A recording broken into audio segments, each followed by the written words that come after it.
All right, hello, welcome to a Sunday evening stream. Hopefully you guys are all doing well. I'll just put up the camera in just a second here. We will go ahead and take that banner down. Of course, you can find my music, my album Sunkissed on Spotify and Apple and all the streaming music platforms. Or you can go to my website, which is just soundengraver.com, to get the albums and the single tracks and stuff like that. I'd like to put in new music just as an intro for my streams, but I keep missing the time to do that. It doesn't take a lot of time, but it's just an extra task. But good, audio sounds good.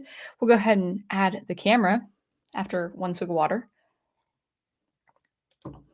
All right. And I was kind of rushing to the stream because I had a nice conversation. It was kind of short, but it wasn't long enough, I should say. But it was a conversation with my mom, and we chatted, and actually it ended with kind of a rant that is not going to be unlike the rant that you will hear inevitably tonight on this stream. Yeah, it's not going to be like a lecture of any kind. It's more going to be just ranting about stuff. Ranting before the 4th of July, because that's what it's all about. But before we get into that, let's welcome the chat. We've got Brian Gilmartin seen first, and I have Fruit Flies. It's been great. And then, of course, my wonderful prof, he says, looking forward to your wisdom to Nuviel. And it's going to be more rants than wisdom, I think. But maybe, I don't know. It's as per usual. It's an impromptu stream, so we'll see. And then we've got someone named Bob. Welcome. 5 likes, 5 viewers. Yeah, go ahead and smash that like button. Or as I like to say, accent. That's from Two Set Violin. Accent that like button if you want. I don't really do call to action. They call it call to action. Hey, please like, subscribe, share, comment, and stuff like that. And I probably should be better about that. I actually am thinking about doing like a 3 to 5 second, maybe even less than that, like some sound effects and music, and then some words that say, like, comment, and subscribe. But I just never get around to that. So let's go ahead and continue with the chat. We've got Private Eye, and we've got Ghost Planet, Max Inc. 1.0. Welcome to you all there. And actually, before I begin, I told RJ from the Fourth Age I'd do this on his chat. I don't know if he got the comment, but because I'm a person of my word, I like to start with this. And let me share the screen here. Yeah, good. So if you've heard me at all, if you've listened to me, from time to time I'll mention RJ from the Fourth Age. You guys most likely know who he is, and he has a new campaign, and I just wanted to share it. Let's see, how do I share stuff? Present. I think they reworded the button. So share screen, and then Chrome tab. Yeah, there we go. So that should be good. See that? Good. Looks good. Good. Nice black background with Crom the Destroyer. Now, I think it's great. I will say right off the bat, I'm not a graphic novel reader. So likely, like, this isn't kind of my media. This is not my media that I would partake in. But RJ is a friend of the channel. He's a good channel. He talks about heroics and philosophy behind heroics, and even behind kind of the mechanical workings, or maybe the rhetorical workings rather, on how progressives get away get away with and infiltrate into our media, now corporate media. And we'll talk about corporate stuff today on the show. But this is Crom the Destroyer, and the reason why I'm bringing it up right now is because I'm not going to play the trailer. You can actually, I can just go ahead and send you guys the Indiegogo link there. I don't think you can find it well on Indiegogo. He's had some history. I think that's the URL. I hope it is. He's had a history of Indiegogo shadow banning his projects. But if you go to his videos, he'll have that as a direct link that you can access. But anyway, the reason why I particularly want to promote this one is basically, it's as he puts it in a nutshell, it's basically masculinity and mission, and being driven to do something that brings the person honor, or honoring their word, honoring what needs to be done, and all the masculine heroics. And I guess I can scroll down. It looks like he's off to a good start. He's got 124 backers at $7,800, which is really good. And he's got a nice trailer. But I'd like to kind of look at the art. This is Jim O'Reilly, I believe, who the artist is. And I do already like the use of colors. A couple down here. I do like the look of that figure. I don't know why. He just kind of reminds me of a He-Man, Masters of the Universe villain, but really looks pretty epic. Down here looks great. The paneling all looks good. There's one I like. Of course, this is going to be a very popular one. This demon girl. This lady with kind of a spear / sword that is emblazed, which is kind of a cool look. I like the color, the striking red and the gold and the yellow and all of that. One panel I liked, I would say with this is a good enough art piece, but it does look a little inconsistent with the rest of the art, but still looks fine. But that old kind of Conan romantic era of fantasy, which was the one. This looks pretty mystical and mysterious.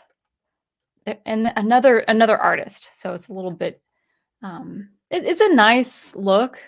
Fiery serpent enveloping this this unclothed lady. But it's great coloring. The art design is a little bit different. I think he's probably using 2 to 3 artists. I think it's this look. I don't know. It's about the coloring and the way things are really a lot of motion, showcasing a lot of motion here. I think I like this bottom panel the best, or at least this this L-shaped panel that's with the horse, and then this one, probably the main protagonist in blue and gold. It looks great. So anyway, I will go ahead and stop sharing that. But he's off to a good start with his campaign. So if you are in favor of promoting masculine heroism, yeah, I said that right. You can go ahead and do that. So yeah, Brian Gilmartin has a mythical creature that I'm not sure of. Well, I'm not okay. So you guys know this about me. I haven't really gotten into fantasy. I really don't know fantasy creatures. The only fantasy I've partaken in is really Middle Earth and all that. But so of course Conan and is it Elric and is it Kull? That kind of period of sword and sorcery. And of course, Prof is actually very much into that genre as well. So he would know more about that genre than I. But I just wanted to, promote that for you guys. So anyway, we will continue. We're going to talk about quality today, but actually, as you saw on the title, I may change the title. I don't know, but like as you saw, it was the quality or lack thereof of current day business practices, and that kind of sounds dry. That sounds dry, but that's kind of what the rant is about. It's really, I mean, this can be applied to art and media and entertainment, but it's something that I really have noticed for just the common everyday experience of going to places and serving customers and stuff like that. But it is actually quite toasty in this room, so I need to open the door. I'll be right back.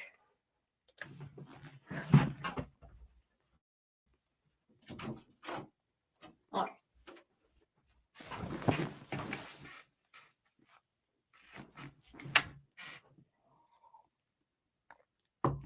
Oh, Brian Gilmartin says the weapon that the evil-looking lady had is a fire glaive. Is that how you pronounce it? Interesting. Yeah, I've never seen that kind of weapon before. But then again, I'm more into science fiction, so that maybe I would have been more exposed to that if I had read more Conan or something like that. I mean, I'm a Masters of the Universe fan. That's got to count for something. um. So anyway, wanted to talk about just something that's kind of slowly and steadily eating away at my soul, just for doing customer service and just for being a people observer. I don't know if you guys are people watchers or you just kind of notice things about people, whether it's the general populace or just individuals as they come and go. But I think it's worth mentioning the general, just the decline of quality because of corporations.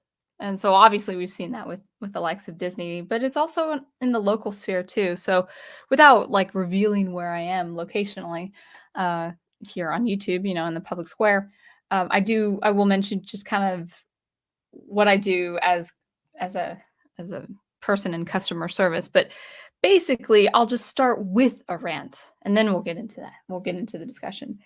So I work at a place where it would be more or less kind of a place for people to visit, especially on vacation. It's not like a crazy touristic site and stuff like that, but it's a nice place to get away from the city, get away from the mundane, and more or less it honors what has come before. And as of late, as I've heard it to be in the last, after decades of business, in the last couple of years, there have been business changes. Business changes on the actual business practice. So what to buy, to sell, and we should basically, this store would be a very nice store to sell artifacts and historical stuff and things that really do represent a romantic past. Let's just say that. But new things come into the store all the time. And there was one time something came in. I came in a day later just to see, oh, like, oh, what's this book? And it's basically a book on tourism, but it's supposed it kind of dresses itself, or it claims to be better than just an average tourist book. And I'm looking at this tourist book. It's called, I don't know what it's called, but basically it's this guy who claims he's been around the area. He's lived in this area, even though he's lived all over the world. So I don't know how much uh, are his opinions and statements of the local area, how valid they are or whatever.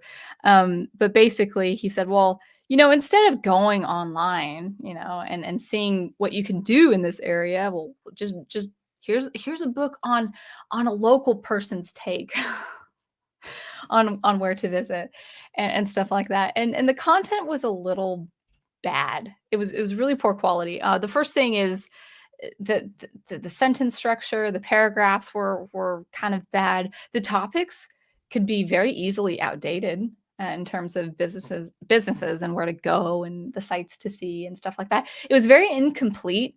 There could have been probably two or three times more in the book as far as what to offer people looking around the area.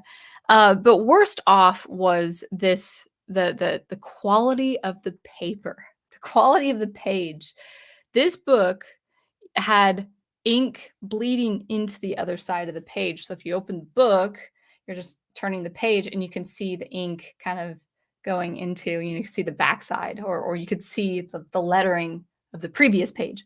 So really, really poor quality, awful, awful quality. And then to make matters worse, he'll give you websites, but not like professionally, looking at websites, like just as bad as footnotes, on a scholarly journal or something like that, like where it's the entire URL page. Now, first of all, how valid is that? Like that could be outdated information, in the next 6 months, and so the URL link, like, oh, go to these URL links, like printed on a page of a physical book. And it looked really tacky. It looked really horrible, and it's probably outdated already. And after assessing the garbage that was this book, to help tourism or whatever, or tourists, I was looking at the book quality assessing, and I was like, this is like, it's like $2. This is like a $2, $3 book, and the place that I'm working at is selling it for $15. And I just like that was like the straw that broke the camel's back for me. I was like, this is garbage. It's a garbage book. It's not high quality. The page itself is not a good grade of quality. You see things bleed through from the previous page.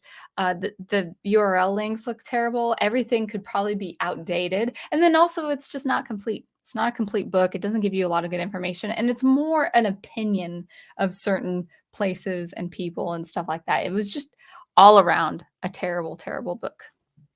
And I kind of got mad at that. I was kind of indignant. I just kind of put the book back on the shelf and thought, like, $15, and I look at books. There are some books in this store that are worth the price.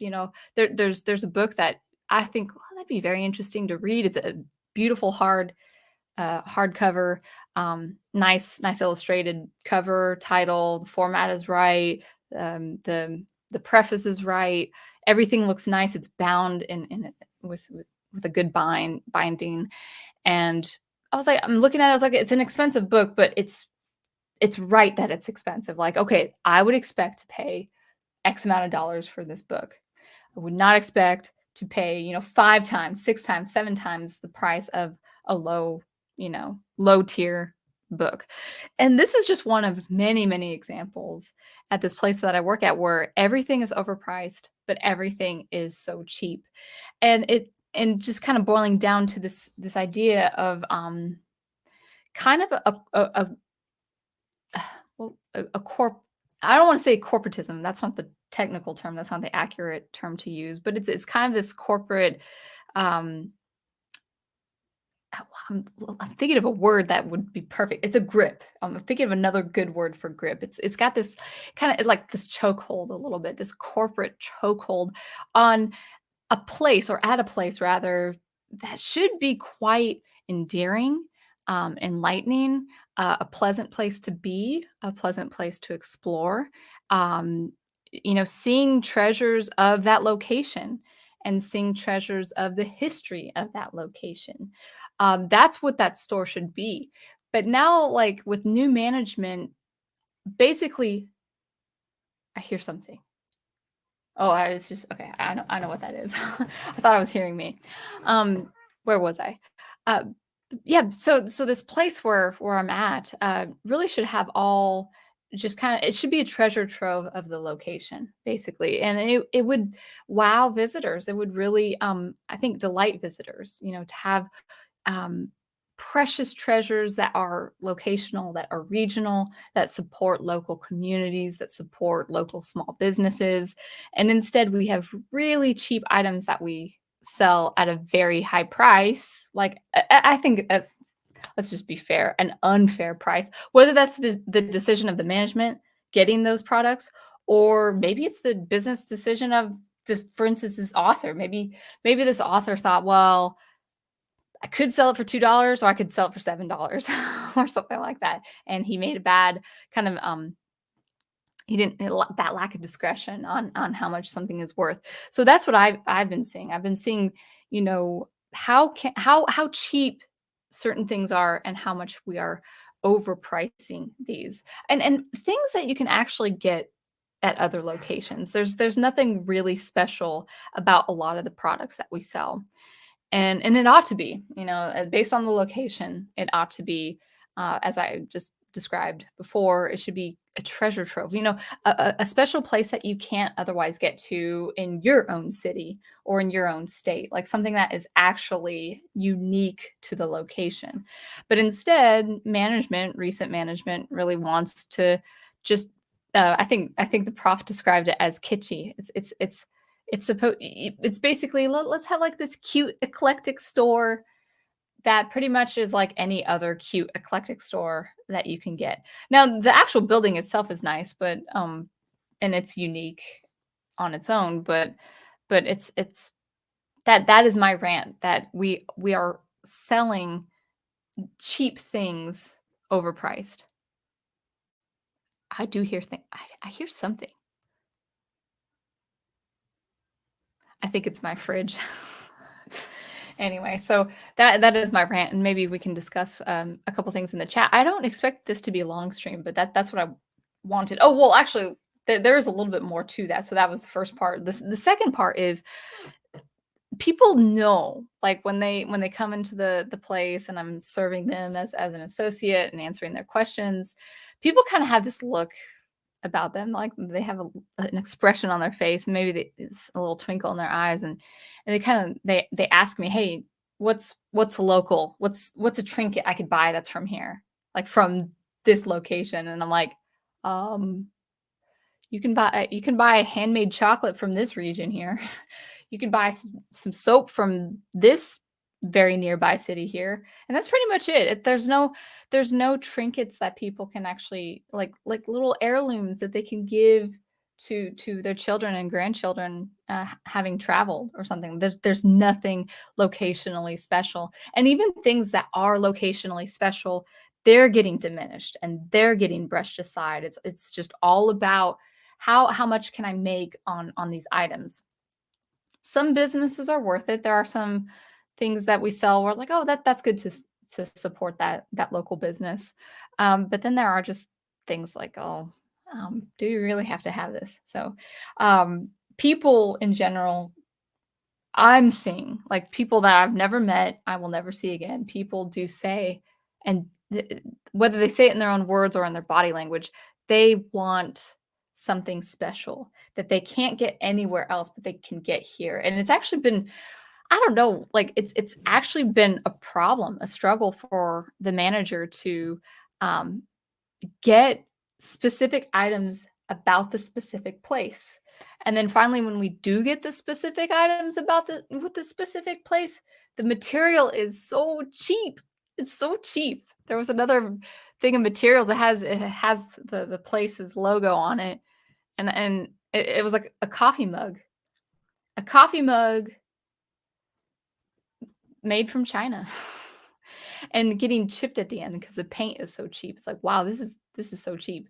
So I'm kind of struggling. That this is a huge rant, but like I'm kind of struggling with people just not seeing, like, only seeing things through like the corporate lens. Like, oh, we're not special. We're not a special location, even though they ought to be because it is a special location. And it's like we just want to sell stuff and make money because that's what it's about. That's how we're gonna run the business. It's like places like Target can do that. Places like Starbucks can do that. Like they're not understanding the the unique specialness to the location. They're just out to get it for the money. And generally the general populace who visits such places, they want the specialness of it. They say, "Hey, what can I do? What can I buy? Uh, what can I send to, like, can I send a picture of something special from this for my grandniece or whatever?" It's like, well, there are a few items, but it's not prevalent. So anyway, that is that. We might end the stream right now before, unless people have anything else to say. Big Al's in the house. Welcome. Brian says, so the prices are a ripoff at this joint. No surprise there. Yeah, yeah, it's pretty sad, and it actually wears on me as a person who works there because it's like basically, I'll just be real. My reason for applying to this job is like, oh, I can help them out a day or two out of the week, and the constant business practices that I'm seeing over time and these decisions and these major changes is like, if you guys actually lose business, I'm actually not going to be that sad. Whereas before, if it was like, oh, this is a very special place, I'd like to help out. Like even if it was such a special place to volunteer, I would help out. But it's not. So people are just not realizing the uniqueness. So anyway, I think that's everything. That's everything I had to say. We can kind of get ballpark this or throw a curveball. No, that's not the phrase I'm looking for. We can home in our sights on art and entertainment. But we've been talking about the normies.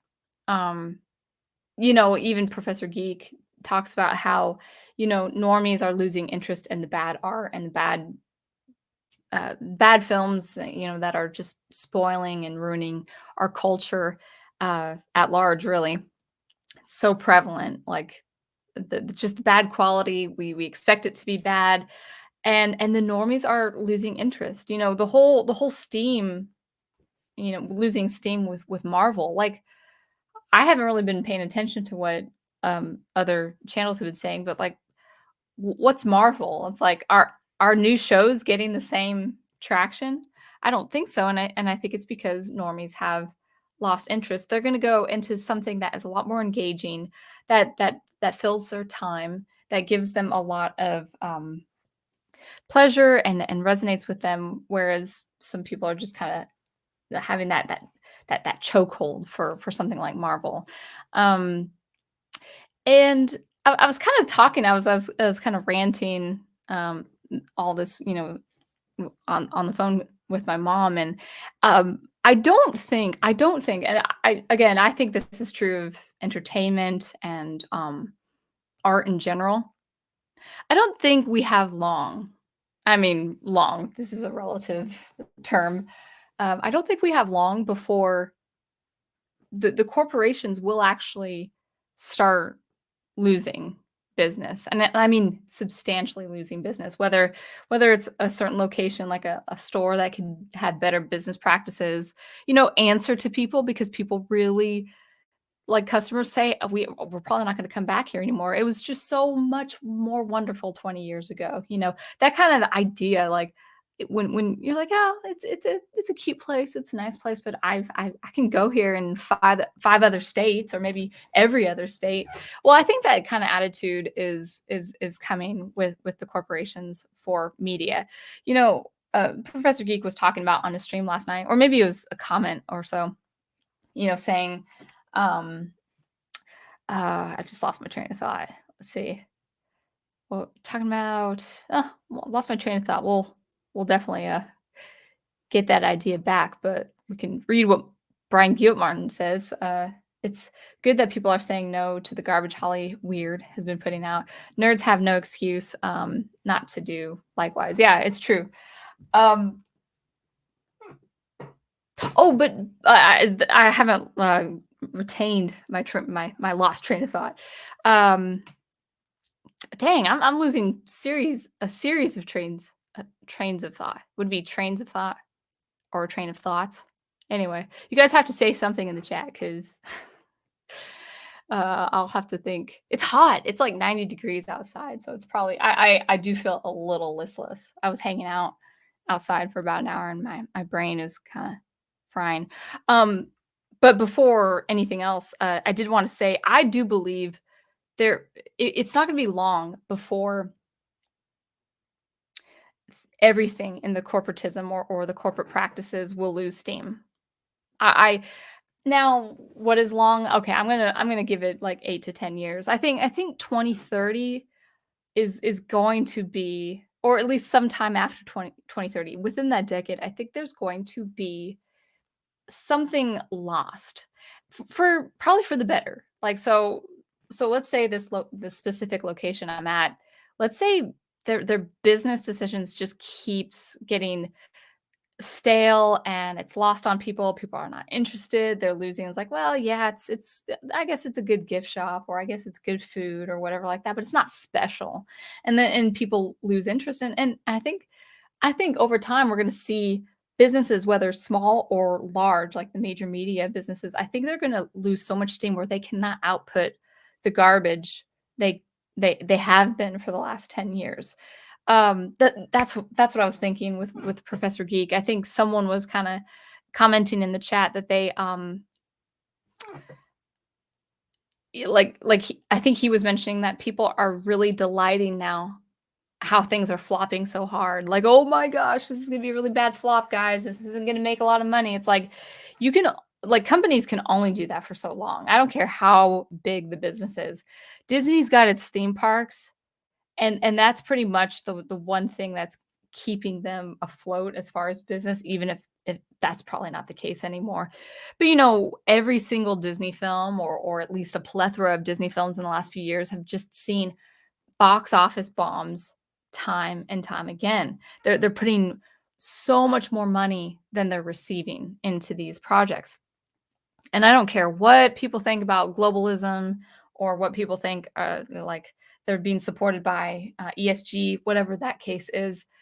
That still, even if the worst of the worst, as far as financial support is giving Disney and everything is government funded and Disney's getting all these grants and all these stipends and governments to promote all this garbage. And I'm not speaking exclusively of Disney. I'm sure this happens with other corporations too, major mainstream corporations.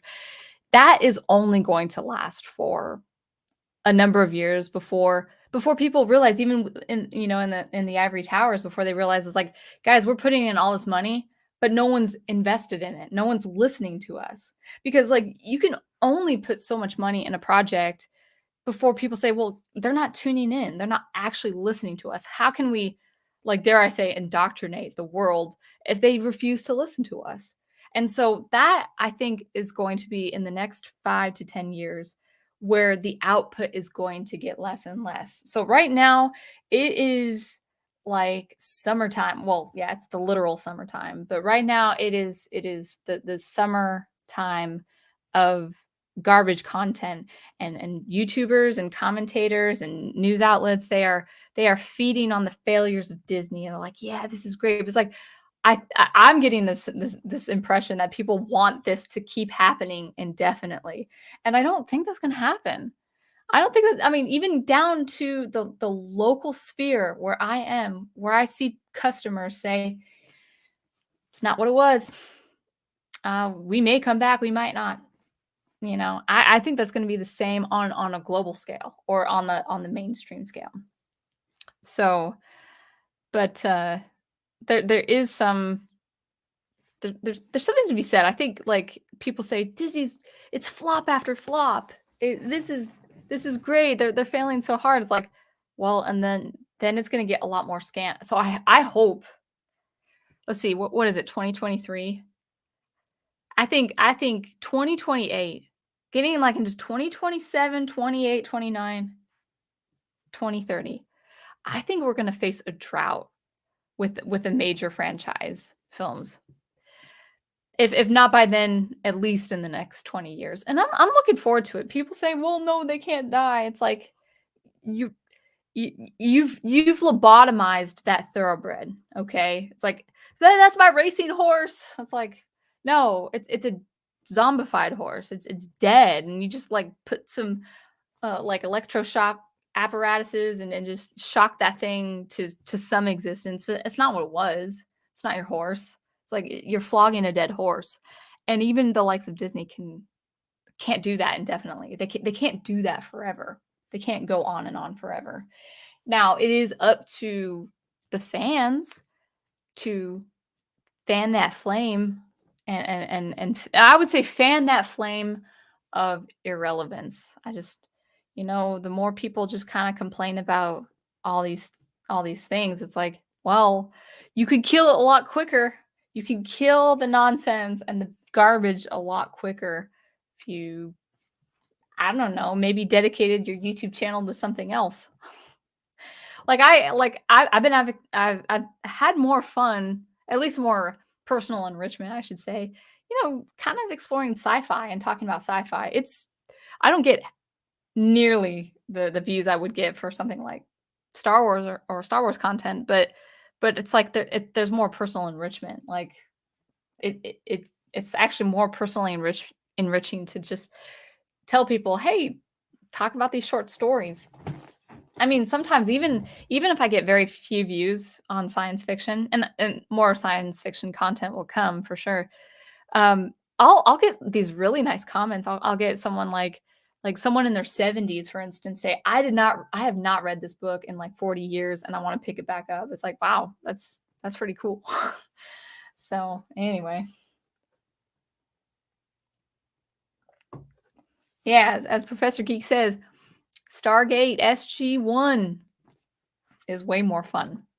Yeah, we have a really nice time watching Stargate, and um the it's a myth to think that you are learning how to write better by watching bad stuff. It's like, "Wow, I'm watching this so I know what not to do." It's like, you already knew how to not do that anyway. It's like, why do you need to, it's like, if I watch more garbage, I will know not to write bad stuff or not to write badly. You know what helps with not writing badly? Constant practice. It's like if I had, it hasn't happened yet, but what if my students, let's say I had a student who never practiced the violin, which is commonplace, unfortunately. But they said, "Hey, I listen to all the great players of the world. I listen, and I know what a good violin sounds like. I know how to produce a violin tone because of what they do." It's like, well, no, you actually need to produce the violin tone yourself. Can you do it? "Oh, well, my instrument's cheap." It's like, no, you can still produce a nice violin tone with a cheap instrument. And then you can, after so many months of practice and dedication, then reward yourself, get a nicer violin, and you're going to sound even nicer. But you're not going to sound nice just because you know what a good violin tone sounds like. You know what a virtuoso can do. It's like, "Oh yeah, they did that really well. I could tell." It's like, well, why don't you practice that? "Oh, no, no, no.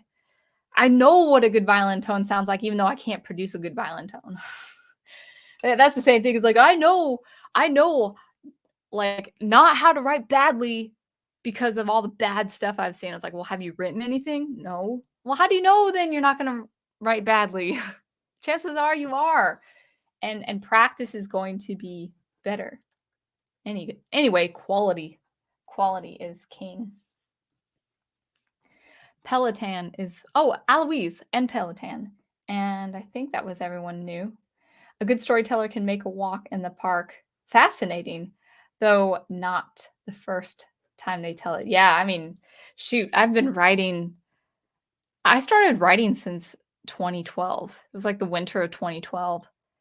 And even working at it now for like 11 years, and it's personal. I haven't published anything. And hopefully that will change within the next couple years. But it's like you really do. What's really fun is like after like 8 years or 10 years of writing, and then you go back to some old manuscripts, and it's like I made that sound so fill in the blank, like whatever it is, like, oh, that's gross or that's off, even though I didn't mean to make it feel off. This is this. Well, to put it bluntly, I wrote a novel years ago, a speculative novel I need to revisit and revise and stuff like that. And it's basically with two main characters, and they're two men, and they're like in their mid 30s and 40s, like the two men and stuff like that. And I went back to some exchanges. It was like, oh my gosh, they sound so gay. But you're not aware of it. It's like, well, maybe they are gay. I'm like, they're not gay. They are not gay. But the way I made them communicate to one another is like that's what practice does. It's like, whoa, I didn't know I made them sound like that, you know. Eloise says, that's me in YouTube videos. My first couple of shorts and videos were bad. And although I upped the edit quality, they still need to work on the flow. I think that's just YouTube. We can talk about that. We still have some time. It's under an hour. YouTube is a very, how do I put it? It's a really big can of worms. Because on the one hand, people who are major players in YouTube, like with major channels, say this is what's happening on YouTube, and then you kind of see that actually I don't think that is happening on YouTube, because you're still doing very, very well, even if things comparably look bad compared to like 3 years ago. And then I'll see like YouTube experts, which they're not experts because they don't tell you. They'll say the formula to be successful, and it's like you didn't give any formula. There was no bullets. Like it was just generic stuff. They don't tell you really how to do it. Just from my own experience with YouTube, I know what will stick and what won't. At least with my channel.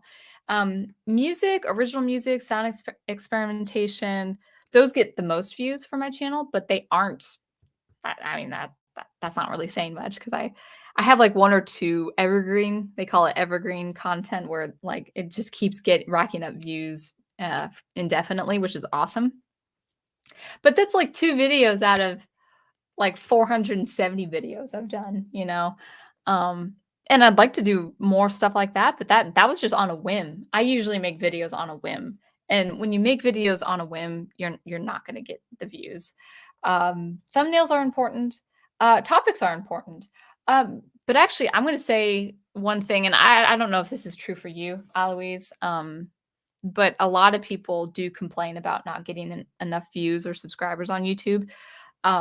And I'll look at their channels. Like if it's a comment, I'll like go on their channel and stuff like that, and I'll see what it looks like. And sometimes their content itself, like the topic, is not interesting. But other times it's like you have to be easy to listen to. You don't even have to be easy on the eyes. You have to be easy to listen to. There was actually I was looking at a tutorial on a platform I'm considering for online courses, and this guy was very jovial. He was friendly, but he just talked so slowly. And he was nice, like you can, visit him at a cafe or whatever, but he was so slow getting to his point. Not only that, and I know this from experience myself as a writer and as someone who's done content, he just kept expounding his one point with more examples. He would say a point that I got immediately, and he's like, it's like this, buying a computer, when it had nothing to do with computers, by the way. It's like, no, you don't have to tell me that. I got your point. And so I had to stop listening to him. So a lot of people, will say, "Well, I do my editing well, and I do my scripts well, and I do my content well." It's like, "Why am I not getting views?" It's like, part of it is momentum, but part of it is engagement. It's like, can you can are you easy to listen to? Um, or if you're not easy to listen to, can you get to the point right away? And I've mentioned this before. This is why um, a lot of what we call the fandom menace YouTube channels. The reason why they get their views is maybe even not so much the content, although it is the bad content, but they're likable. Like when I did listen to them, that they were easy to listen to. Before I got so just absolutely tired of Star Wars, there were some Star Wars channels that I could make a cup of coffee, make my lunch, get ready for work while listening to them. They were easy to listen to. Even some podcasts where it's like, okay, I really got to back away from the podcasts that I've been listening to because like when I listen to the news all the time, even with an independent podcast, it's kind of depressing. It's like, well, they're still easy to listen to. There was one person in the podcast that I'm like, you know what? I'm going to skip all the videos he's on because I can't listen to him anymore. I remember stepping away for like a few months, and then I came back and he was on, and he spoke a lot slower, which I was hoping for because he just spoke way too fast. But anyway, YouTube is really a crapshoot. There's people say the one formula. There's no one formula. That's hogwash. There's like, oh, the formula to maximize your views or get your views from 0 to 100,000. It's like there's no formula. It really is a crapshoot. There's a lot of luck to be had on YouTube. Now, I really do feel I'm sure I've said this before. If I just stuck with SuperCollider and music, I probably would have more subscribers. And if I concentrated on playing violin and doing sound experimentation, like there's this one artist, his channel is always going to grow much faster than mine because all he does is electronic music on his YouTube channel. I compose electronic music, but I'm not making it. It used to be, but it just kind of evolved into something else. It's not as specifically, exclusively. It's not exclusively an electronic music channel, and because of that, because it's so divergent as far as topics, even though it kind of is all encompassing with art and things like quality and good art and stuff like that, it's never going to get the subscribers where, well, if you just did music videos, you would get more subscribers. It's like, I can't do that. Like, YouTube is a pastime. And so I do get subscribers up and up and up steadily, but it's like it's like it averages like 20 a month. Like, yeah, that's not like under 250 a year really. So unless I don't know if I changed course. But see, I like talking about art, I like talking about science fiction, I like ranting. So what you say, Aloise, is I find my best videos are the ones that I don't over polish. I will say the highest I got with my old channel was 28 subscribers. Right now I just need to make more videos. Consistency is important, but again, be interesting. Because I've noticed channels. I'm gonna give you some YouTube advice, guys. um, uh, I've noticed channels that would be very consistent. Like they would have 4 to 5 channels or 4 to 5 videos a week, and they would get under 150 views. I was like, why is that? Like the topic is interesting enough. Maybe the thumbnails could be worked on and stuff like that. Consistency is important. But over consistency, I would say be consistent, but be way more engaging. If you don't have something that you think is as engaging, I would reflect, say, should I post this? One reason why I just posted a SuperCollider video of me just using a rain stick and delay effects and a parabolic oscillation and reverb. I was gonna have the video out earlier this week, but after troubleshooting, I solved my SuperCollider problem, but the sound was very boring. It was like, well, okay, it's functional, but it's boring. I don't want to showcase anything boring. So basically, it was the rain stick with the delay effect and the reverb effect. I'm like, I need something more. I'm going to add an oscillator control to it. Well, actually, yeah, well, just an oscillator add-on to it, and it was a little better. I felt like it could be a little bit better than that, but it was at least more interesting. It took me a few more days to get that right, and then post something, and then I feel better about it. I don't feel better even if I had the ability and the time to post like 3 videos a week. If I don't think it's personally interesting myself, I won't post it. And you also say that the most important things are searchability and consistency and quality in posts. Yeah, I think people do like the raw look, like as you see here, I'm talking to you in front of the camera and stuff like that. So you don't need special lighting. Actually, I would recommend good audio. There've been a couple streams where my mic wasn't on. I don't even know if my mic is on right now. I didn't check. It looks like it's fine. My prof said the audio was fine. But sometimes like StreamYard will just actually not pick up my mic that's right here. And then it'll have this kind of canned audio and stuff, but that'll drive me crazy. Um, I would definitely do audio a lot more. I'd focus on good audio versus lighting where you are in the room and stuff like that. Like the room will come, like having your own room and stuff like that. I've always wanted to maybe not with this room. This is kind of like a light tan. It kind of looks brown, like a coffee color brown, but it's more like a light tan uh, paint. And then of course you can see a little bit of my foam, my audio foam. I mean, if I didn't have my audio, my soundproof foam, that not soundproof, my acoustic foam. That's the word I'm looking for. If I didn't have that, then it would be a lot more. It would be boomier as far as audio quality. Where was I going with this? But I've always wanted always kind of wanted like the lights, the lighting. How people have the really nice lights, and it kind of looks overdone because so many people do it now. But I would prefer. Um, I just like the look of it. So even if it's overdone or if it's too popular, I'd prefer the look of it. But anyway, let me grab a swig of water. Kind of surprised. Yeah, I kind of went on a couple rants today. Do you guys like the random rants? Random rants? Um, oh, I missed someone. I'm sorry. It's so far away. Marasim? Marasim? I hope I'm pronouncing it right. You say, I really hate when you watch a tutorial on YouTube and the person starts telling life stories like, come on, dude, get to the point. I know exactly what you mean. Like, I mean, I think that stems from like the interviews. Like, when you see a podcast and they're bringing on a guest and it's like, tell me your story. To be honest, like if I like people say, well, storytelling is really important in the marketplace and stuff like that. And it is, but it's got to be done well. And as far as life stories, it's got to be short. It's got to be short. But what I can't stand is a lot of the YouTube channels. Like, I'm going to go on a rant now. I'm going to go on a rant. Um,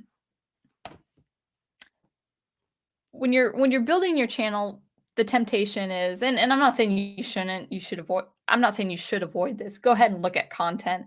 But when I started my channel, I started listening to like, oh, how to build a YouTube channel, what you should do, and to get your views and to get your subscribers and stuff like that. Now I just do my own thing, whether people come to my channel or not, because I just enjoy doing what I do.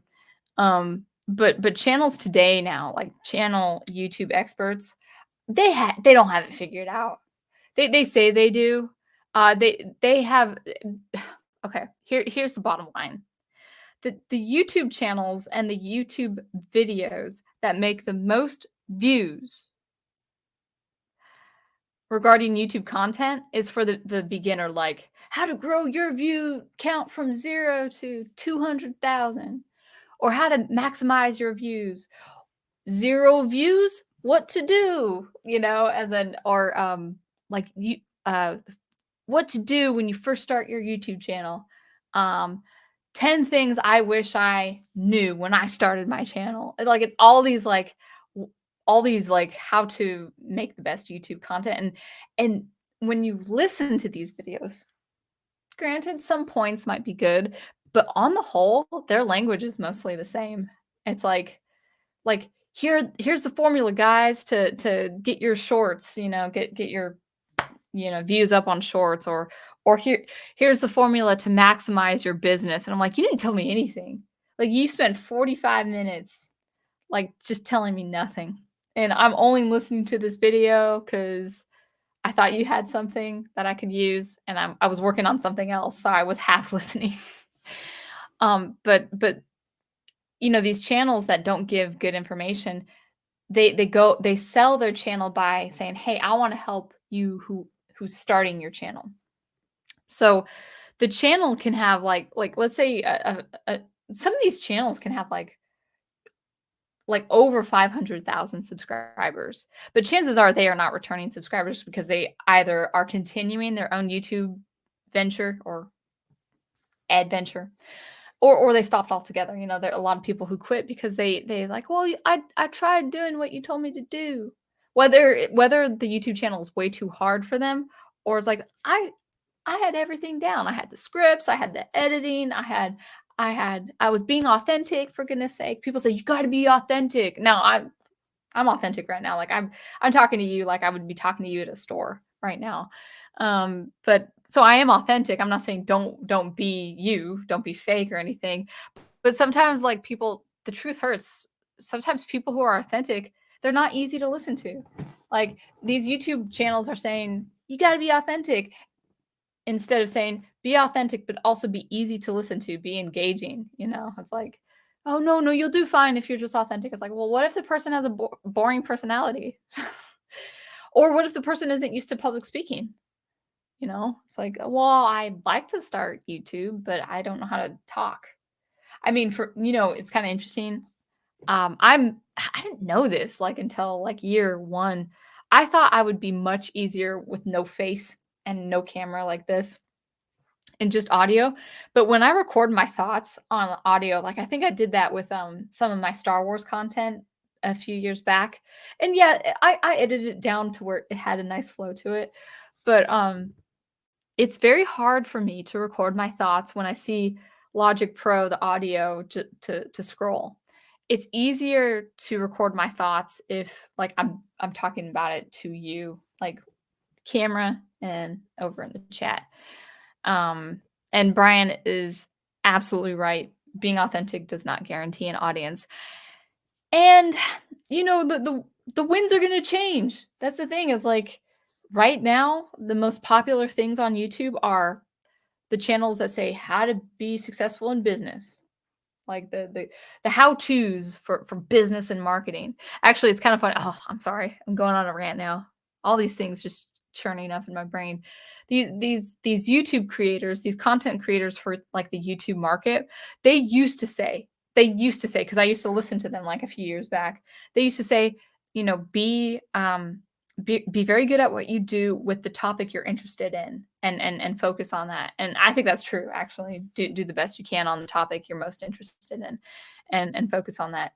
But now these people are saying, you got to do YouTube for your business. Now they don't say it like that, but that's how it sounds to me, because it's like all these people want to do these little like niche things, like how to do a very specific garden, or how to cook very specific dietary meals and stuff like that. It's like, well, are you going to make it a business? You got to make it a business for it to be lucrative on YouTube. It's like, make a business about it. Like, don't just do it like just for the sake of YouTube. Ad revenue doesn't count, guys. Like 3 years ago, they were like, it's all about ad revenue. Or maybe that was 5 years ago. And they're like, ad revenue doesn't cut it, guys. You got to make a business out of it. It's like, so the winds change as far as interest. But the other thing that YouTube actually does serve, even if the fandom menace complains about getting shadow banned or not working well with the algorithm, they still get the most views. It's not like I still, like, when I was listening to them, I still had them on my feed. They weren't shadow banned. And even YouTube channels I didn't listen to would pop in my feed. I was like, "Oh, you're interested in this kind of content. Maybe you'd like to see a channel that's kind of linked with this channel." It's like, yeah, what are you guys complaining about? Anyway, Big Al, I think this is worth mentioning. Wine sound engraver up and watch her go. LOL. Actually, it's kind of true. Prof sees it all the time. Usually Saturdays, like I'll be teaching a lesson and we'll start our weekend going to mass.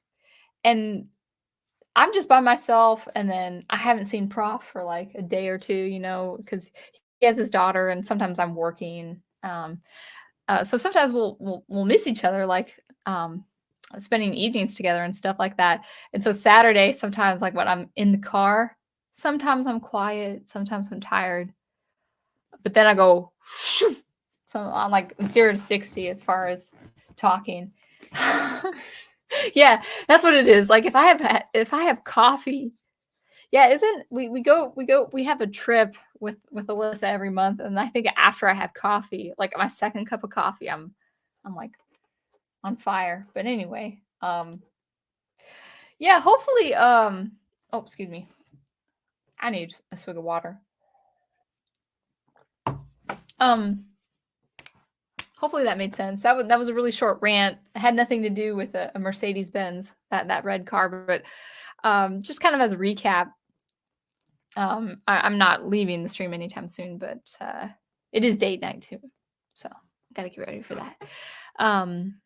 But anyway, just as a recap, like even with small local businesses, so from the mainstream, from Disney, and from the major game studios, all the way down to the small local businesses, local spots, to see, these corporate business decisions are really choking out the quality of stuff. Like, just and people are getting it. Like, I don't know about geeks, I don't know about nerds wanting to consume everything.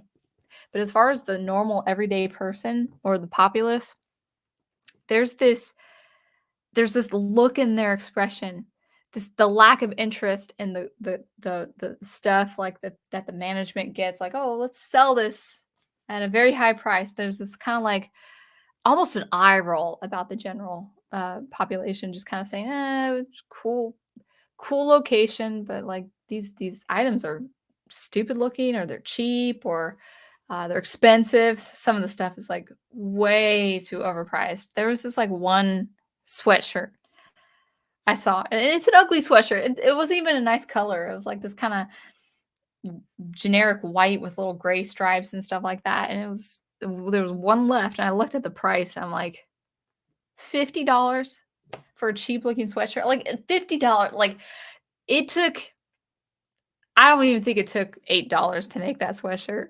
And it kind of like it eats at my soul. And I'm not the only one. I know as an associate, kind of roaming about the location and kind of hearing people talk, and if they're talking to me and stuff like that, people will say, man, it's just like, why can't we have what we had before? And if the general population is saying as much, even on the small local scale, there's this need for good things again. And there's a response. I'm not denying that there's a response. But like uh there's some people saying, oh, okay, if entertainment, or if this place won't give us what people are asking for, we're going to provide that with independent games, stories, media, and even business products, and like candy makers, for instance. You're like, okay, well, we'll make our own chocolate, for instance. So there is a good response, but I think it's I'll just end it with this. It is really weighing down on people. I read their body language. I see it on their faces. I see the look the parents and the grandparents give to their kids. It's like it wasn't what it was. Like they'll ask, "Oh, what happened to this place?" or "What happened to that thing over there?" And I'm like, "Well, that happened after I came on board, but the reason why we're not having it, because," and I have to say it too. Like I have to say it to them. It's like, Um, we don't have it there anymore because it doesn't sell. And then this kind of vacant look crosses their face. It's like, "Oh, well, it was nice." I'm like, "Probably won't disagree with you on that." So anyway, people, just in general, people crave quality. They want quality. They wanna make sure that the products that they buy is made specially for them. It's made with a specialness. It's made with care and love and concern for the quality of the product. They don't like, a lot of people just I just know this. I just know this about Americans, okay? I can't speak for other countries, but, like, Americans really do like, whatever countries make fun of Americans for, I see it. Americans do want quality in their products, and they don't want things outsourced, and they don't want things imported. They want things made locationally or regionally, especially in a special place. And so that's all I'm gonna say is people really do want quality. They want heart put behind the product, or they won't buy it. They won't buy it. If it looks cheap, they won't buy it. If it looks cheap and if it's very expensive, they're definitely not gonna buy it. They're gonna get mad. They're gonna tell the sales associate as much. Like, "Yeah, I wouldn't buy it either." Like, if I'm by myself, like, if I'm, like, in another room, like, another department, I'll kinda keep my voice down and say, "Yeah, I wouldn't buy it either." So, that's all I've got to say. Alright. Sir Stone, welcome. Good to see you. Humans truly are social creatures, especially when they have their caffeine. It's true. It's true. That's why I like that Starbucks before became what it was. It was the third place. Like that's the place you go to after work, before coming home after work. Now it's like I have the word soulless on my title, and I've said before I actually would rather be sleepy than get Starbucks. Like, the only thing that makes me have Starbucks is, like, if I forgot to pack lunch and there's no other food nearby in time to hold me over before I go home. And then sometimes I just forego that. I say, "You know what? I can go hungry for 2 hours more. Yeah, I'll be low energy, but no, I'm not going to Starbucks." And I used to work for Starbucks, believe it or not. Um, I was a barista, and I put heart and soul into my making coffee. Anyway,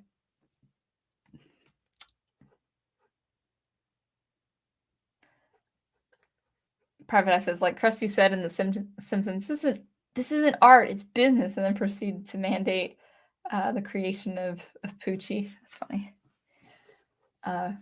Brian also says, I never get coffee from Starbucks. I only go for the cheaper places instead. I mean, even gas stations. I feel like gas station coffee is actually better in some cases than Starbucks. There are like two beans. I do like the espresso bean and the Komodo dragon, and that's like two beans out of like 20 or 30 or whatever like that. Um, but they don't know how to make. I had in North Carolina, I went to this one Starbucks and I was so ugh.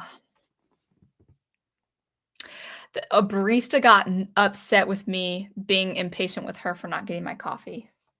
And and I wasn't even impatient in a rude way. I said, "Hey, I got to go. Is it ready?" Because it was basically a pour over, and pour overs take like 5 more minutes to make than brew because I don't know about every Starbucks store because I don't go there anymore, but they stopped brewing for some odd reason. They stopped brewing their stuff like after noon. It's like no one likes to drink brewed coffee after noon. I'm like, thanks.